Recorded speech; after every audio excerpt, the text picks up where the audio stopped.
Welcome to episode 78 of the Steady On podcast, The Grief Mentor, with me, Angie Bauman, and my guest today, fellow Sisters Forward contributor, Teresa Davis. Teresa and I connected through our involvement in a collaborative women's ministry called Sisters Forward.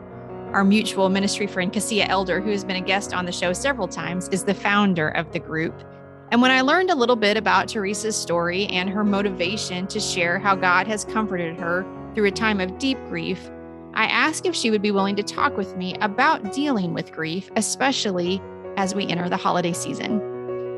In the spring of 2007, my husband and I lost the baby that I was carrying. And one of the things I remember well about the weeks that followed was the way I experienced her loss that first Christmas. Everything seemed wrong. I should be planning gifts for 2 children, not 1. I should be exhausted from caring for an infant, not exhausted from missing something I never had. But in that state of confusion and sadness, I remember a constant companion of God's presence. It didn't change the reality that was mine. I had wanted to hold my child, and I deeply grieved her passing. But knowing that God was very real in my circumstances did give me the strength that I needed to keep taking steps forward. My verse for this episode is the one that Teresa shares from a pivotal point in her journey, where God became known to her as that constant presence of comfort and strength. It's from Job 42:5 and says, "My ears had heard of you, but now my eyes have seen you." If you're grieving this holiday season, whether it is the death of a loved one, a change in your circumstances, a reality that you wish wasn't yours, or an understanding that what you hoped for will never be, I know you'll appreciate hearing how the God Teresa clings to is the God you can cling to as well. Let's listen in.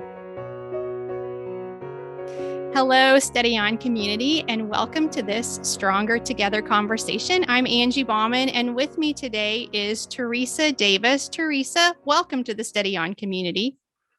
Hello, Angie. I'm so honored to be here with you today. Thank you for having me on. Oh, I'm delighted. I've been looking forward to having this conversation for quite a while. Teresa calls herself the grief mentor, and we're going to get into the why on that in just a couple of minutes. But she is a blogger and a wife and a mom and a nurse and a mentor, a coach, a player coach for those who are walking a very difficult journey with grief.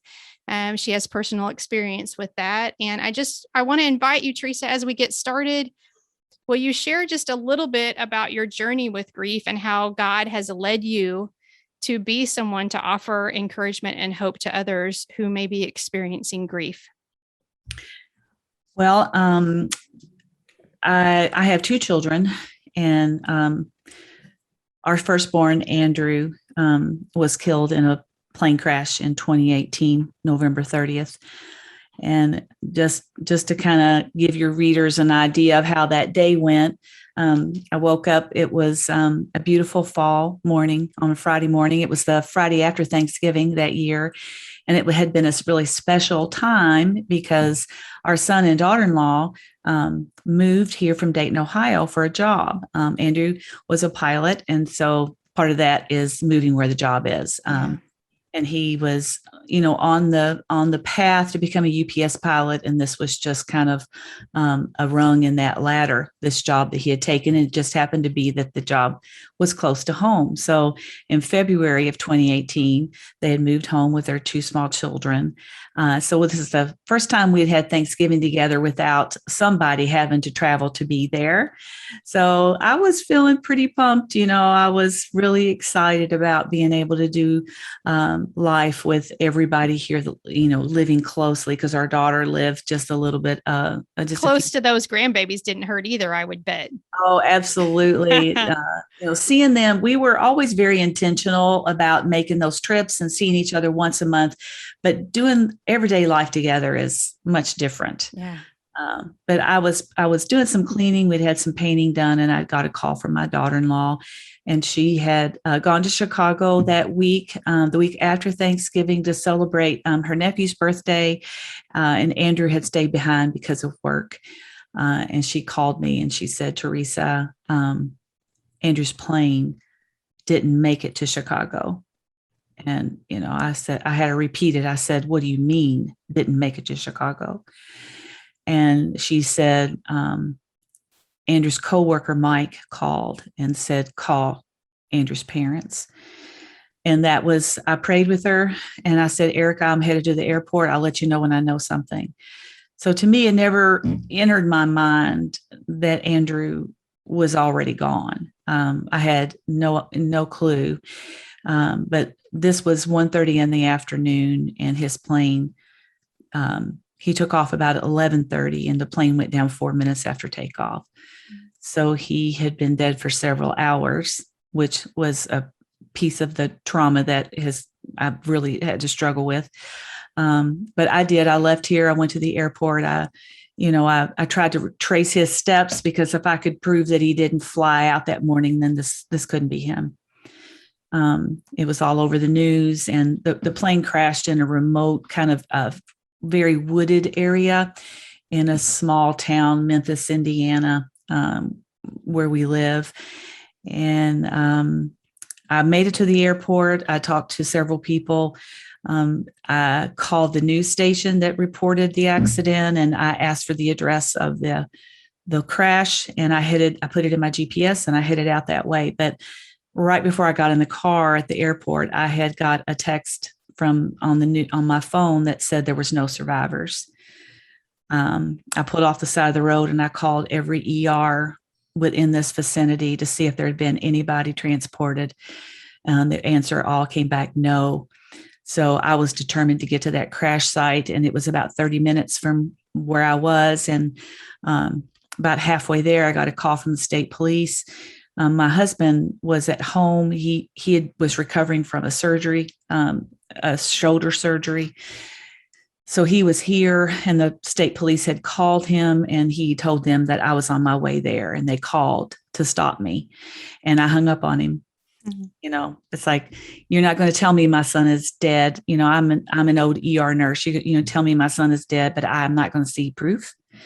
So I was determined to get onto that crash site. When I got there, they stopped me and were very stern. They would not let me on the crash site. And, there was, because it was a plane crash, the NTSB was on the way. And so the police basically, there was tons of ambulances and police cars and fire trucks, a lot of imagery there. It was, very difficult. But they had, taped it off, and it was back in a field, and it was about a 15-20 minute walk to get to it. They were trying to use ATVs, but they refused. So I had to get in my car and come home. And it was, that was the beginning of our grief journey. It was very public, and they would not confirm Andrew, as he was the pilot, and he had two passengers, the president and the vice president of the company. And they were on the way to Chicago. Andrew was flying them there for a meeting. Andrew was a corporate pilot. So the news began to roll in, and, just constant aerial shots of the debris and all kinds of, reports, no survivors. And they were able to announce the other two passengers, Wayne Estopanol and Sandy, but they would just say the pilot.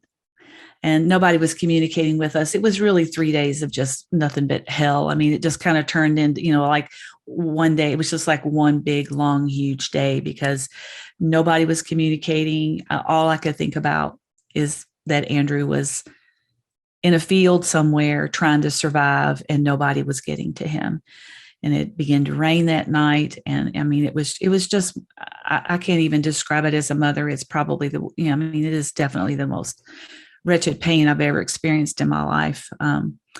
And the coroner was the only person who communicated with us. And he called me Friday night, and he said, Miss Davis, we're leaving. I don't have any information for you. The terrain is difficult. It's dark. It's raining. I'll come back tomorrow. I'll call you tomorrow with a report. He did. He did call me Saturday night, but still no information. And then finally he called me Sunday, and he said, I'm going to release Andrew's name. as the pilot of the aircraft. And so finally, the pilot had a name. And that is how our grief journey began. So when the pilot had a name, what was that like for you? Was that better that he had a name, or was that harder that he had a name? Or maybe neither one? What was that? What did that do after the end of those very long days? It was devastating because I didn't want to hear his name. Sure. Although they were showing his picture all over the news, but they just kept referring to him as the pilot. So it was annoying. Mr. Estopanol he's a very influential man, and he was well known in our area. So there was a lot of news coverage about him, but Andrew was always referred to as the pilot. And so it was annoying in that sense, but I still had hope. Sure. I still had hope that he was alive, and they just couldn't find him. And, the police, when they called my husband, they said there were no survivors, but, in my mind, I just couldn't believe it. So he, when they announced his name, then, I knew it was over. Yeah. Yeah.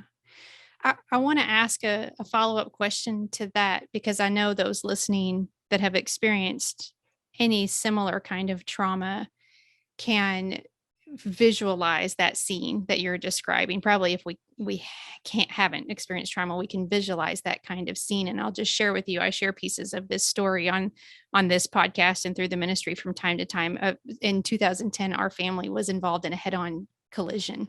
And when you're describing that scene, I had to be like removed from the car, and there were ambulances everywhere, 2 helicopters. Like that kind of scene it just makes this impact. And I don't know about you, but I can sometimes a smell or an ambulance that passes me that has nothing to do with me, right? It brings up this reminder, and it's like you're still there. And I'm guessing probably some things like that do that for you. Would you be willing to talk about like maybe sometimes how things like trigger that, those responses in you still? Do you experience that? Absolutely. Okay. The only communication we had was the television.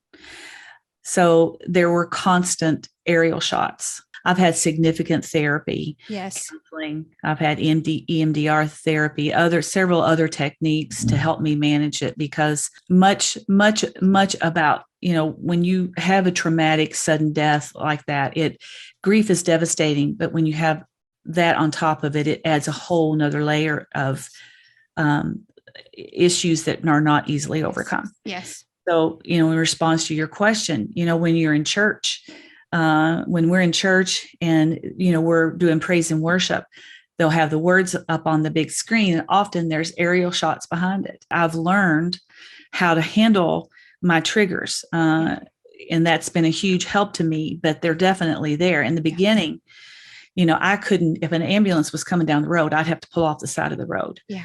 Because the footage that they showed was constant, that whole scene. Yeah. The caution tape. I couldn't see caution tape for a long time. It would just devastate me. Yeah. You don't ever want to envision your child behind the caution tape. Right. Yes. So yes, there was a lot of layers of that. And in driving to the road that goes to the Clark County Airport where Andrew flew out of, I could not drive that road without having a panic attack, because, I was processing all these things. And, as a mother, you do what you got to do to get the job done. And that's what I was doing.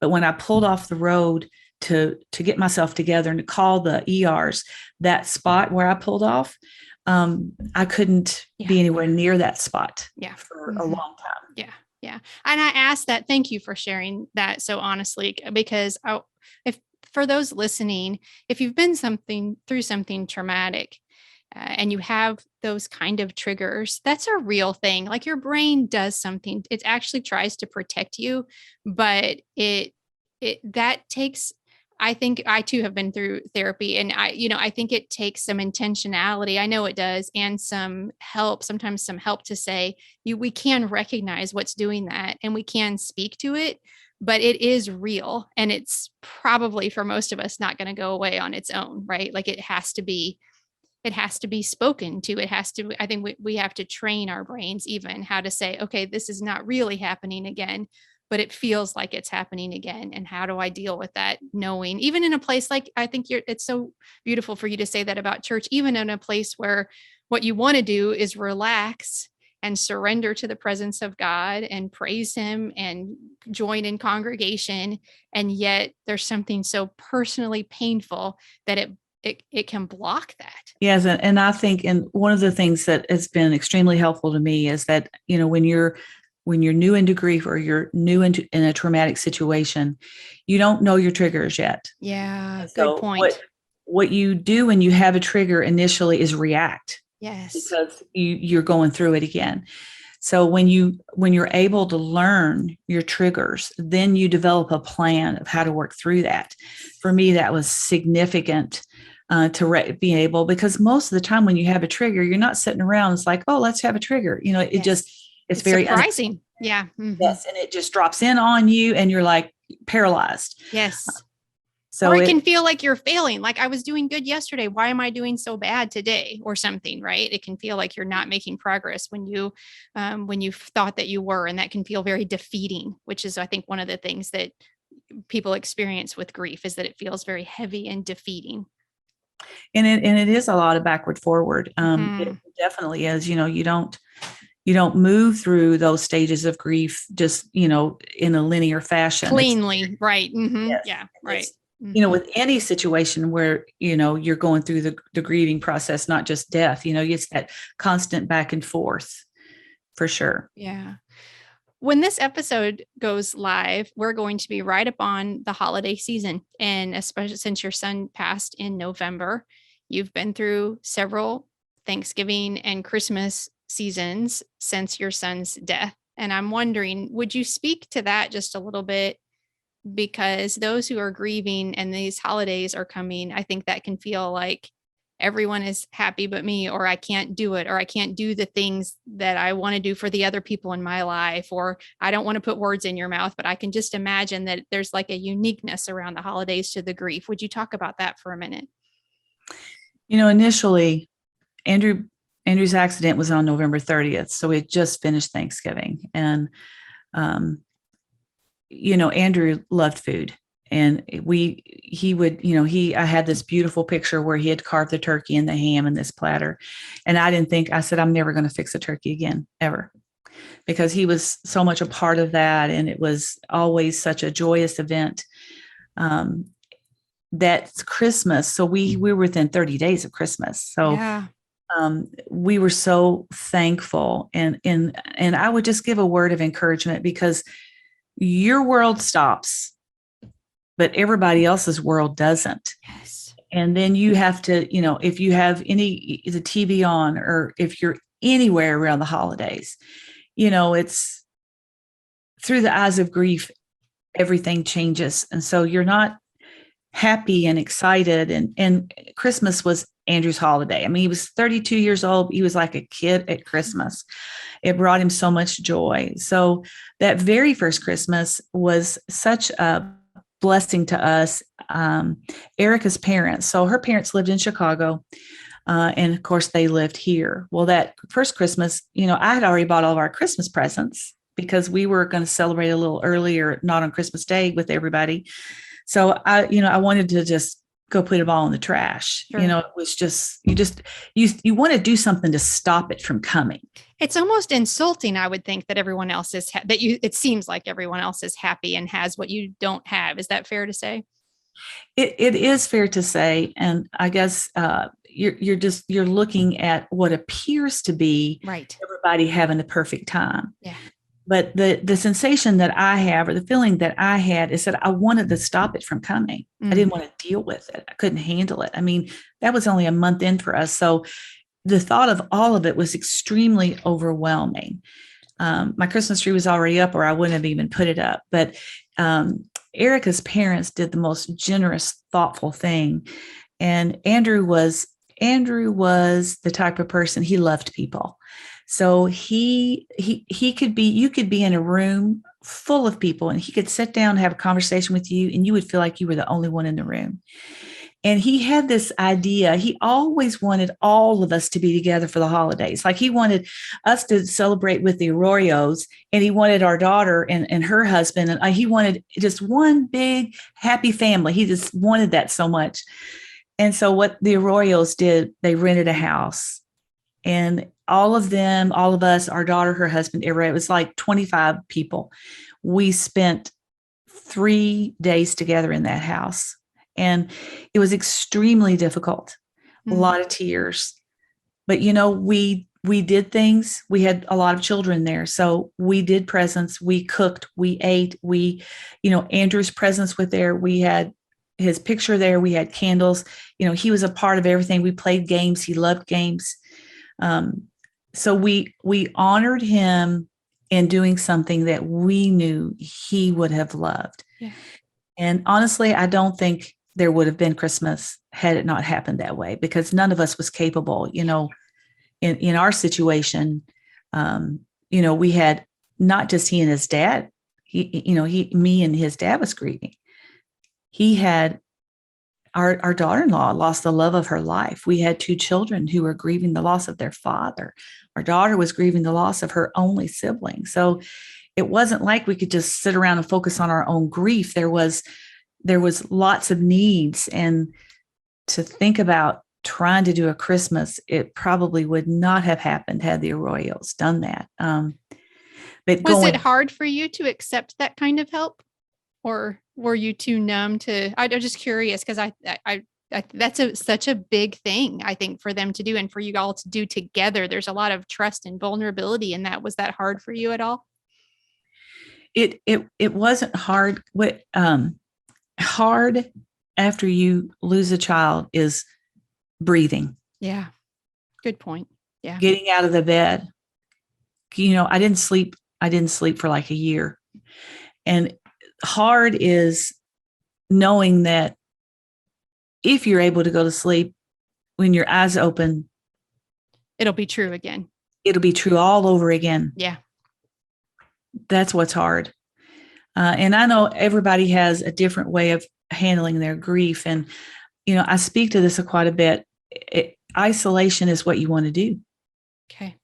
You'll want to dig a hole and get in it and not come out, because the pain is so severe. Having physical pain would be a relief compared to the emotional pain when you lose a child. And you want relief so bad, but there is no relief. And it never goes away. You want it to lift. It never lifts. And so what you want to do is just lay down and die. Yeah. And so to make the choice, we made the choice to participate in this. What drove me personally was that I knew that Andrew would have loved it. Are there things that you do now, or that you would encourage others to do as the holidays are approaching, to take care of themselves? What's helpful to me, sentimentality and grief is extremely overwhelming. And everybody has a definition of what a holiday means to them. Everybody has their traditions. So, what we were encouraged, we did a program called Grief Share. We went through it twice, and, they encourage you to start some new traditions. Okay. After we got that first one over with, I never wanted to think about another holiday again. Or a birthday, or, it can be a lot of things, right? Like, especially those first, Easter and birthdays and other holidays too. Yeah. Because one comes right after another. Exactly. And for us, we had, he passed on November 30th. We had Christmas. Then my birthday is January 3rd. His birthday is January 15th. And Andrew and Erica's anniversary is January 7th. Wow. So we had, boom, boom, boom, boom, boom. All of that just right out of the gate, just suffocating you with, what do we do? What do we do? What do we do? For that first year, for his birthday, we all met and we hiked at a park. Andrew was an avid outdoorsman, and we hiked at a park, the last park he hiked at. And that brought us solace to be there where he had been, and he enjoyed that for his birthday. And then the following Christmas, what I decided to do here, and I don't know what the girls, if Erica did something different, but Andrew loved ugly Christmas sweaters. So we all bought ugly Christmas sweaters and we made treats. We involved the children because children grieve too. People think children, yes, we had, 4 children that were grieving. And so we made treats and then we went Christmas caroling. And we've continued to do that because it brought so much comfort. The kids love it. We love it. We leave that treat. We, ring the doorbell, we sing, and the kids they just can't wait. They just can't, they're running to the next house. And our neighbors here in our neighborhood are almost like family to us. We have been so fortunate to have so much support. So they know the significance of us going door to door without Andrew. Yeah. Andrew was 13 when we moved in this neighborhood, so they know him. So they're so blessed by it, and that in turn blesses us. Mm-hmm. So that's something that I will definitely, continue to do. I don't want to put words in your mouth, but what I'm thinking of as you're saying this, it reminds me of when I take communion. And it's a sacrament, like it's a holy moment. And the things that we say when we take communion is to remember and be thankful. What does he say? Every time you eat of this, remember and be thankful. Remember and be thankful. And I hear around your traditions, those two things, like this is a holy place where we remember and we give thanks. Like we remember our son and we remember these traditions. We give thanks for his life. We give thanks for the way that the Lord is continuing to work through this, even though we're hurting so much. We give thanks for the children that run house to house, right? We're trying to turn and remember and give thanks. And I don't know that that's what you think about that at all. But as I'm listening to your talk, I'm like, it's like a sacrament of praise to him and honor. And I think for other listeners, how do you honor? How do you remember and give thanks? And thankfulness, I will tell you, Angie, when we lost Andrew, I've been a Christian since I was 10 years old. We've taught children. We've been involved in the music ministry. I've taught Bible study, women's for years. It's like I was so angry at God. Sure. Yes. So I had a spiritual journey that I had to work through. But one of the things that I did, I couldn't pray and I couldn't read his word, but I would listen to the book of Job and I would listen to it over and over and over. And one day I was listening to it. I had got through the 37 chapters and I really wasn't paying a whole lot of attention. But in chapter 38, God appears to Job in a whirlwind. Yeah. And it got louder. It was like God was saying, I want you to pay attention to this. And I don't know how far along it was in my journey. I wish I kept a journal for a year. I'm not sure when this happened, but it was a huge turning point in my grief because he said to me at that point, I had only been able to focus on my grief and my loss. I was desperate. I was angry. I was searching for answers. I was so lost. And when he said to Job in the whirlwind, he'd been quiet. God had been quiet for 37 chapters. Yeah. And when he spoke, he said to Job, brace yourself like a man because I'm going to ask the questions and you're going to answer. And he started out, he said, where were you when I laid the foundations of the earth? It was so overwhelming to me in that moment. It was as if I did not hear God audibly speak, but he said to me in my spirit, I've let you lament for 37 chapters. And now it's time for you to be thankful for what you still have in your life. Just very vividly. And because I could not focus on anything but my loss, my pain. Yeah. And it was a struggle because I said, no, thank you, God. I have nothing to be thankful for. Yeah. But the Holy Spirit hounded me until I submitted and got down on my knees one night. And it was very hard. But as I spoke the first words, I was flooded in my mind with all the things that I had to be thankful for. Amen. And this went on. The more I spoke, my thankfulness, the more I was reminded. And it went on and on and on and on until I was exhausted. Yeah. But when I got up off my knees that night, my journey had changed because God, a lot of things had happened to this point, but God had used that to show me, you have a lot to be thankful for in your life. Yeah. When you spoke of the gratitude, it's like, that's what I focus on now, looking for the unexpected blessings that God has brought into my life while I'm grieving. Yeah. I think that's so beautiful. I'm so grateful. And I think that gratitude, that praise, that remembering, that thanksgiving is what keeps us from what you were saying before. And that is digging ourselves a hole and shutting ourselves off completely. Right. Because without that, I think that's what we'll want to do, because we've stopped seeing anything other than the hurt. Mm-hmm. I heard you in a different teaching a while back. I want to ask this one more question. Talk about managing the lies from the truth in your grief. And I thought what you were saying about that was just so profound. And I wondered if you just kind of talk about that just for a minute, as you kind of wrestle with, untangle, confront, and maybe, if you will, the lies that are a part of the grieving process. I would love to talk about this, because what I have encountered in mentoring others is there are none of us who are grieving that don't have guilt. Okay. There's so much heartache based on, while we had our person with us, recounting, going over all the things that we did wrong. There's a lot of chemical reactions that go on in our bodies when we are stressed. And we tend, as human beings, we tend to fall toward the negative anyway. But then when we start entertaining all of the guilt, oh, why did I do that? Oh, why did I say that? Maybe if I'd have done this, it would have been different. And you start going down that road, it's devastating. One of the things the Lord has showed me is said, our scripture tells us that we are to take every thought captive and examine it to see where it came from. So one of the great tactics of the enemy, he loves half truths. Yes, he ma'am. loves to take a little bit of the truth, bury it in a big fat lie, and jam it down our throats. Okay, that's his MO, over and over and over and over. And he's very slick at it. So I try to, when I have those thoughts personally, it's like a freight train. It's like a runaway train. When they start, they just flood. So what I do is I say, okay, let's back this train up. Let's take this one thought.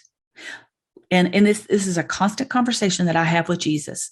It's like, okay, Lord, let's take this thought right here and help me to see truth. Help me to see your truth in this thought. And if there is a speck of truth in whatever it was that we did with our loved ones, then let's acknowledge it and say, Lord, forgive me. Because I have this example in my book. Let's say you make a decision in parenting that negatively affects your child. You're going to feel the consequences of that. And you're going to make a note that that's not going to happen again. Right. But this is what the enemy says. You are a bad parent. That's right. You made a bad choice. You caused a negative reaction to happen to your child. And so you're a bad parent. So the truth is, you made a mistake. And nothing can ever fix it. And they're ruined forever. Right. I mean, just that's that freight train, right? Yes. Devastation. Yes. And you're a terrible parent. So just throw in the towel now and get it over with. So the little bit of the truth is, yeah, you made a mistake, but the lie is that you're not a terrible parent. So that's what he does. And then he tries to convince us of those things. But this is what I've learned. The more I stop the train, slow it down, take one thought, then I'm able to work through that with the Lord's help to see the truth, acknowledge it, and say, no, that's not true. That is just simply not true. And I refuse to believe it, because the biggest, I think, important aspect of that is to recognize when it's happening. Thank you for that, because I think that's just, I wish this weren't true, but whenever we're struggling, whenever we're at a low place, the enemy wants to capitalize on that.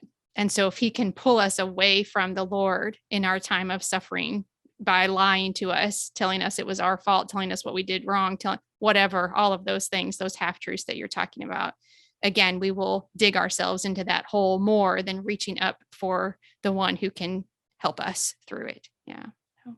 Yes.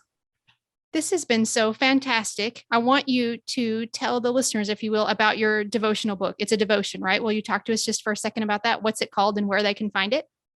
It's called Finding Hope and Healing in the Midst of Grief. There's 30 devotions with 2 bonus ones. My daughter wrote one on the perspective of the grieving sibling, and then my daughter-in-law wrote one for me on the grieving spouse. And, I call it my love letter to Jesus because I had a lot to work through because I was so angry at God. I called him a liar. I told him he betrayed me. I was like, I don't know who you are. This is not the God I know. And so there was a lot that I had to work through.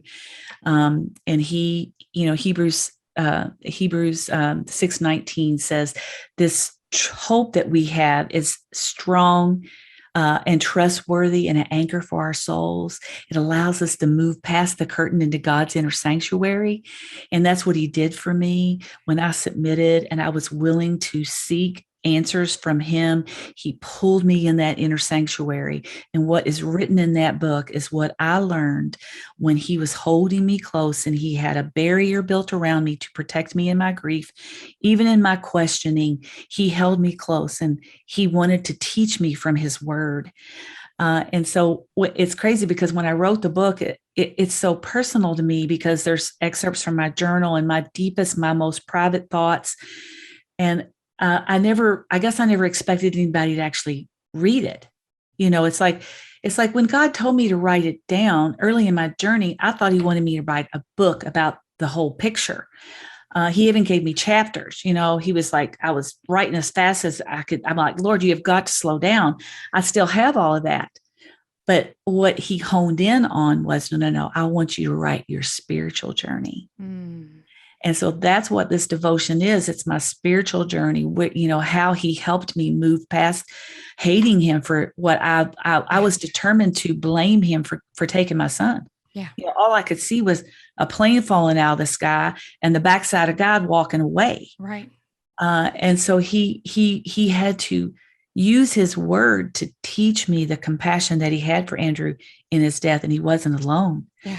Andrew died a very tragic death and it haunted me. And I had nightmares about the way he died. And I couldn't forgive God for that because I felt like he abandoned him. Yeah. But what he showed me was, no, I haven't abandoned him. I was right there with him the whole time because God's word tells us he never leaves us or forsakes us. I will link that in the show notes for sure. And all the things that you can, the places that you can find and follow Teresa. And before I let you go, I don't want to neglect to ask the question that I always ask of my guests. And that is, because I love to share resources, would you share anything with us right now that you are reading or listening to, studying, watching? Anything goes that is just bringing you joy, peace, comfort, and keeping you connected to God. Is there anything like that you'd like to share?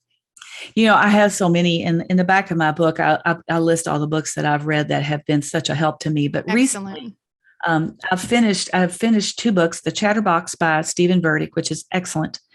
And I just listened to Matthew McConaughey's Greenlight. I've heard good things about that book. That was interesting. Mm-hmm.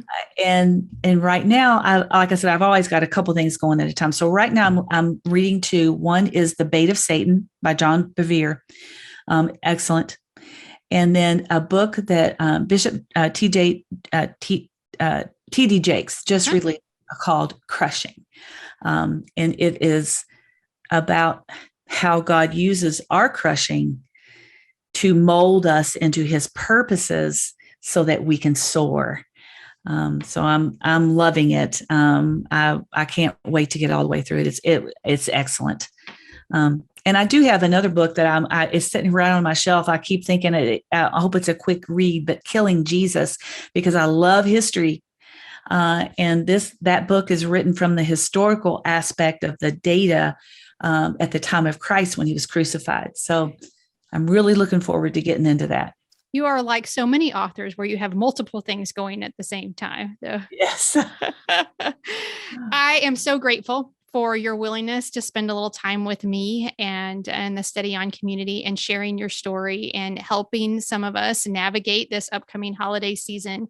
And Teresa, we're just grateful for your willingness to be obedient to the call of the Lord and share not only your grief story, because we can relate to you in that grief story, but maybe especially your spiritual story of how when we walk through hard things, we can still cling very tightly to the Lord that promises, as you said so well, he doesn't leave nor forsake us. He didn't leave your son in his death, and he didn't leave you in your grieving of your death and of his death. And so both of those things are just so important to us as we navigate our own struggles. So thank you very much for your voice around that.